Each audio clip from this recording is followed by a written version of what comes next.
Hey everyone, Brian here with Workshop Addict. Today I'm going to go over Bosch's 4.5-inch 18-volt angle grinder. This is CAG181-01. This unit is nice because angle grinders are very messy, and any time that you're using them, at least in my personal opinion, I try to stay out of the shop. I don't want the metal shavings or the metal dust in the air, and if you're working with wood or anything else, it's just a mess that you have to clean up inside. So I try to take it outside. With the two 4-amp-hour batteries that come with this unit, you can use it for a long time. It's all going to depend on how much you're pushing this unit, but at the same point, you can easily, with the charger that takes 45 minutes to charge a battery, you can easily keep your jobs going. These batteries seem to last even when you're pushing them with a sanding flap disc, or what the largest that it's rated for. This is a Type 27 4.5-inch grinding wheel. You'll easily get an hour out of the battery. So the few things that I want to go over on this unit quick so that we can compare it to the electrical unit that I have, or the corded. You have the top section, same thing, where you push down to lock everything in place. You have the same type of wrench system that you see on the normal corded versions. Your handle screws on and off, can go on either side, just like the corded versions. The one thing that is different here is the guard. They have this guard set, and you have a little Allen wrench, so you can loosen it and then adjust it to where you want. And it does come with two guards. The other one over here has a little bit more area to trap and stop your sparks from flying. I'm not sure I like to have this tool to change the guard positioning. It's one thing that on the corded version you don't have to, but it does come with a place to store the wrench, but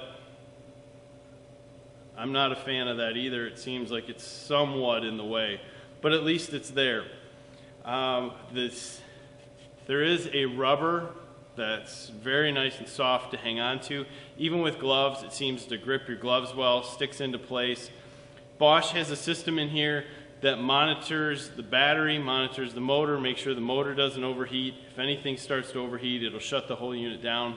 This is a brushed version, so you can push it pretty hard. It doesn't have much of an issue with anything.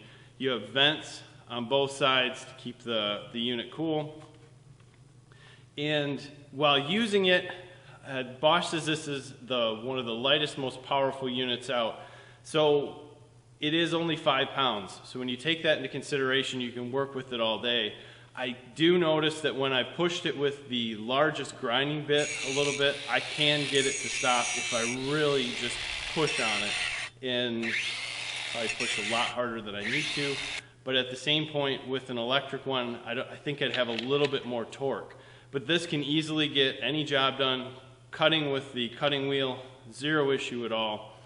Some of the safety features that they have on it, I guess the switches, this is something, to me, a switch on a grinder can make a big difference. Sometimes with gloves on, some of them have a safety switch. You have to push down or push up and then pull the trigger. This one's very simple.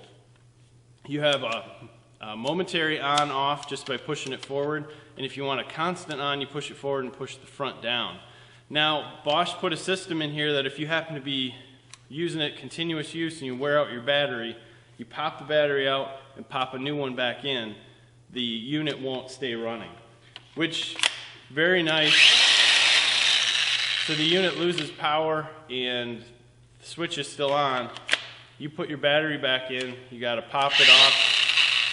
You got to pop the unit off and then back on before you'll get power again. So it's a nice little safety feature. They do have different places that you can hold this tool if you like it on the side, or if you like it wherever it may end up. Some of the things I wish that they had, this is my electric unit. You can see this does have the safety switch that you pull down, and then you have a large switch to turn it on and off. Not horrible, just a preference. When you look at the tops of them, they're very similar. The corded version has a little bit better handle. And the corded version also has a guard system that once the guard's on, you can just move it around, snap it back into place. So you don't have a tool that you have to adjust this. You do need a tool to take the guard off, but at the same point it is adjustable. So I wish they would have kind of kept things fairly similar on this model. I know John's used this with the Arbortech wheel to do some wood carving. This is a turbo plane. As I mentioned, you can use different flap discs. They even have some masonry bits and other type of cement drills that you can actually put on here and have a dust collection unit that hooks up to Bosch's vacuum. But if you're looking for something that is battery operated or mobile, this is a great choice for lightweight, everyday work. If you're cutting through thick stuff all day long, you might want to consider staying with your electric model. But if it's something that you can use to do cutting and you're not doing major grinding, I think this is a great choice. Go out and take a look at it on Bosch's website. Stop by workshopaddict.com. We have a forum there. We can talk tools, metalworking, woodworking, or do-it-yourself home improvement. Subscribe to our channel. Give us a like on this video. Thanks for your time. We'll see you soon.